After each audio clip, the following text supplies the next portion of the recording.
Okay guys, today is the day. We got the M hooked up to the big mixer wagon and we're going to see what it can do. Now, this is a really big wagon for this tractor. I can haul 5,000 pounds of mixed ration on top of the probably 3,000 pounds of wagon. So you're talking pushing and pulling around 10,000 pounds. Will the M do it? I don't know. We're going to find out. We have brakes, but we don't have a lot of weight. My theory is that as we fill the wagon, since the wheels on the wagon are set a little bit to the back, we're going to be adding weight to the rear end of the tractor by adding weight to the wagon. Now, we're going to be very careful doing this. We're going to find out if we can pull roughly 8,000 to 10,000 pounds. We should be able to. On flat ground, good conditions, should work out, right?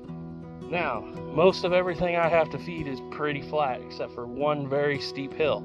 And it's not a very tall hill, probably only 30 feet up and then over the top. But the beautiful thing, hopefully, about that is we probably will never be going up it completely loaded with a 5,000 pound of ration, maybe 3,000, and maybe it won't even do it. We're going to find out today.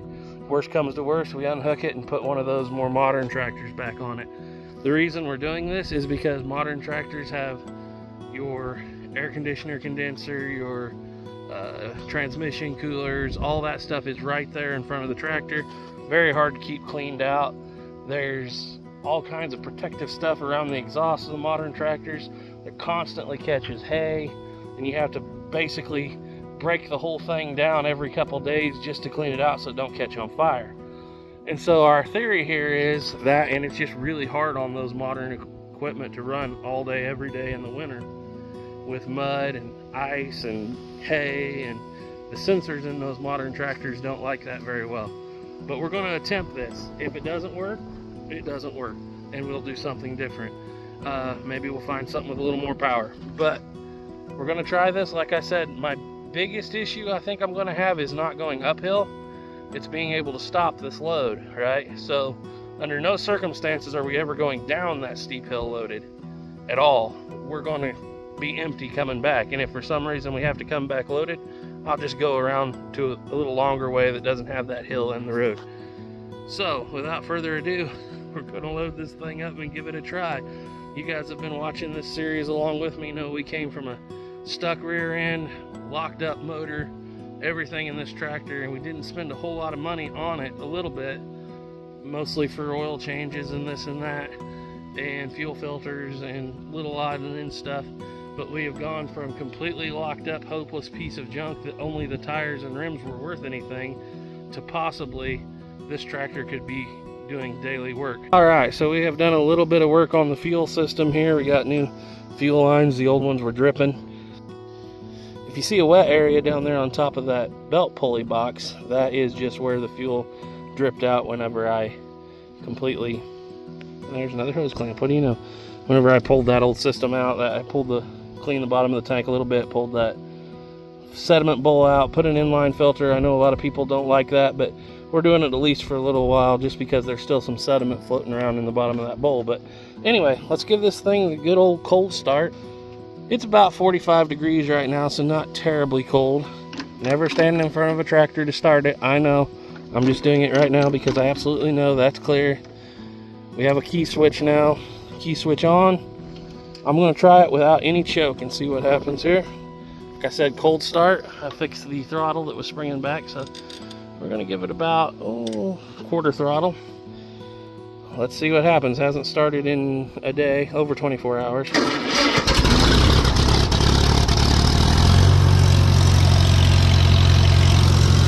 Didn't take much, I guess.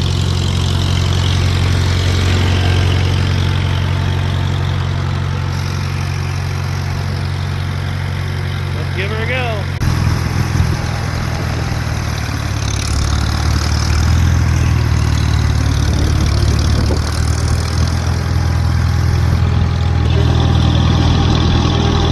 You can see it there. I do not have a temperature gauge in here that works. Need to get one of those.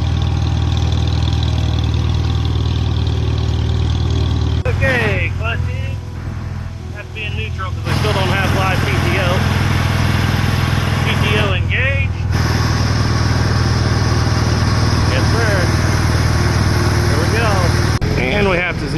our scales. Yes, I have a piece of wire on there because I have a broken bolt in the top of the monitor and I need to replace it.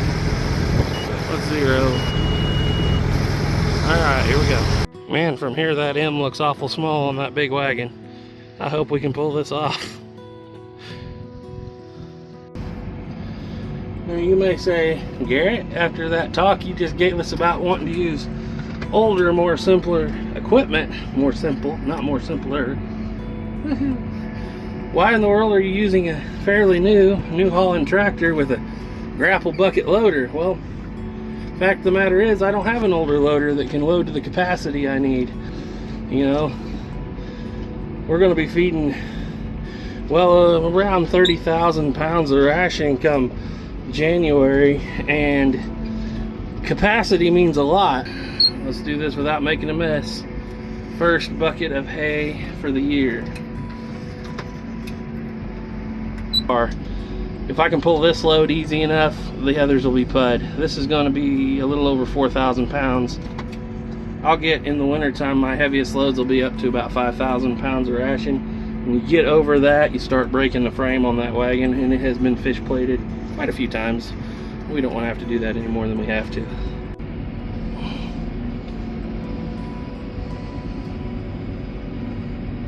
So what you're looking at here is wet grain distillers. It's really heavy, and I need about 1,000 pounds. Now, every year when I start this, it's hard for me to estimate what's in the bucket, so we're going to start small and then go big. But what this is it's a byproduct of when they make ethanol. It also brings a certain moisture to make the hay kind of doughy, and the cattle really appreciate it. Let's put it that way.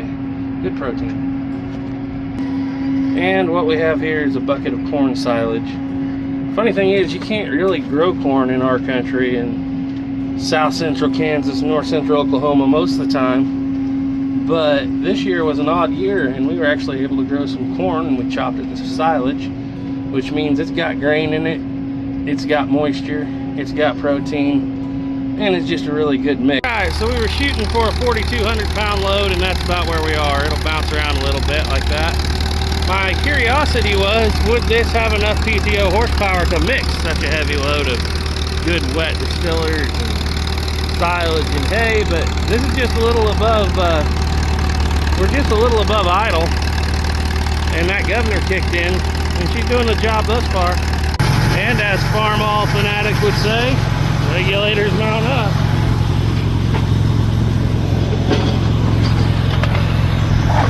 Now the real question. First year, can we pull probably 8,000 pounds? We're going to give her every advantage. Not in reverse.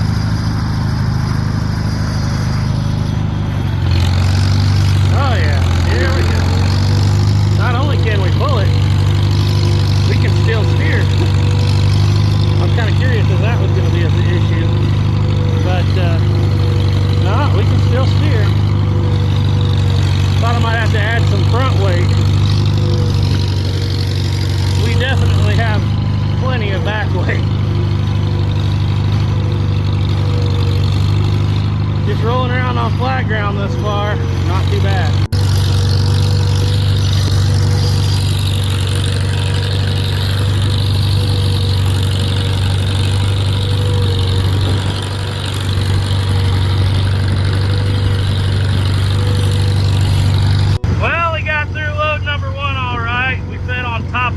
So that it was kind of out here in the open. It's fine. They don't stomp it in when you feed on top of an unrolled hay bale. The rest of the loads will be in bunks. It works. I'm not saying that the M tractor is efficient, but it was sufficient. Will she do her 8 hours a day, all winter long? Time will tell, I guess. Let's see what happens. It was really a load there, but then again, that was a really heavy load, so we will see. Well, I'm starting to come to a conclusion here. This would probably work just fine for dry weather, like we're having right now. Things are working out. But it gets wet, muddy. This little tractor just isn't probably going to be up to this job. grant you an M is a powerful tractor for today, but today was 80 years ago. 86 in the case of this tractor. So we're going to continue on, but I think we're going to keep our eyes peeled for another old tractor, maybe in the 100 horsepower range. Right now we're going to try to pull this little ride.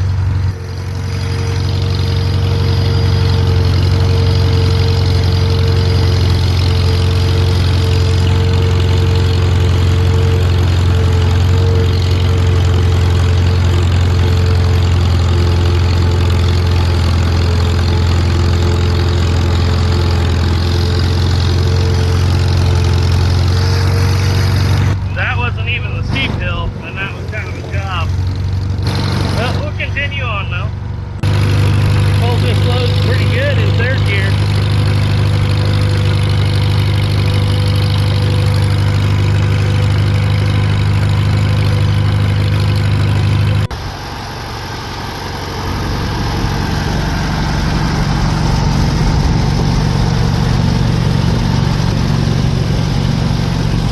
Still seems good thus far.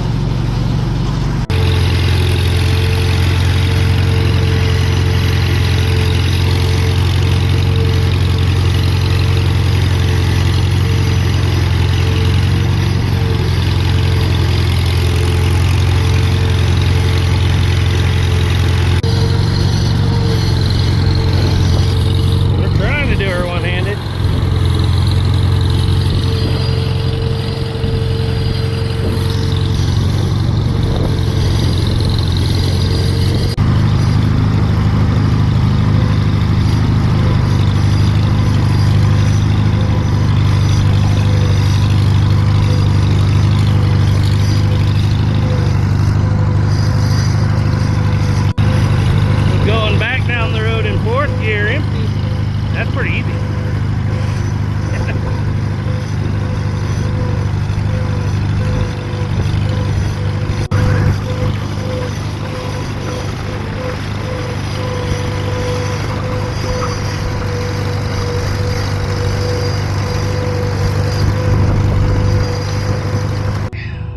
On to load number 3.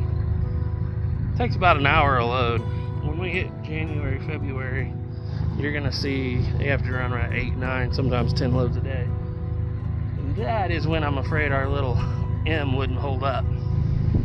Thus far, she's doing all right. The only thing that's got me worried about this load is this is the 3rd load, and it's the one with the steep hill in it. It's not a tall hill, but it is steep, and I'm just hoping we can pull it, because I don't know if the brakes will hold us if we don't. So anyway, let's give it a try. Well, here we are.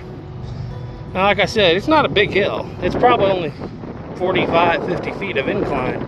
She's a steep little booger. And my main issues are,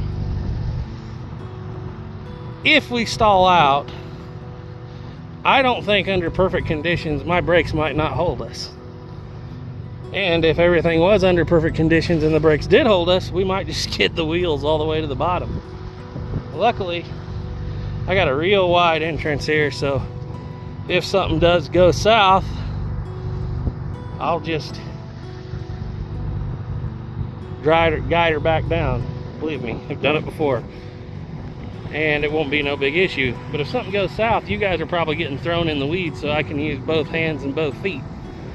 Now, there's 2 approaches a feller could take to this hill. He could get back there a ways, hit her in about 4th gear just fast as he could, and try to let momentum carry him up and know he'd fail. Or we can just nice and easy take 1st gear, get a feel for it, and see what's going to happen. As my dearly departed uncle used to say before he left this world, there's no luck unless there's lead in the air, right? Here we go. We're going to give her everything she's got and hope and pray.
seems like a good place to stop up here on the hill for a minute and let them cattle figure out what's going on. They're not too used to that yet. It's gonna take them a minute to figure it out. They're running all right. I notice I got a little leak going on there in the rear axle seal. After things finally warmed up, no big deal. I'm running pretty light oil in it for rear end. I'm running a 75-80 in there for rear end. That's too light. Need to go up to an 85-140, and that would probably fix that little grip. But anyway, for the moment she's doing good. I guess I should come back here and get my thumbnail, huh? There. Thumbnail acquired.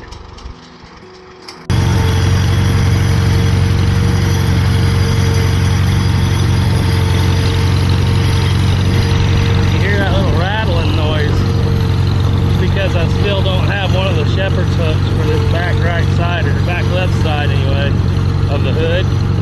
It's vibrating just a hair.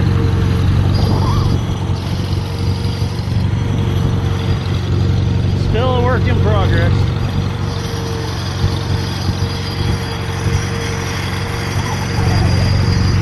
When in doubt, just bank her in the hillside.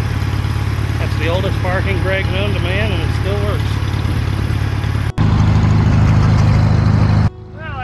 Coming down the hill, but it was pretty uneventful. Just kind of let the engine hold us and use the brakes to touch, and seems like it worked out fine. Wind her up back home.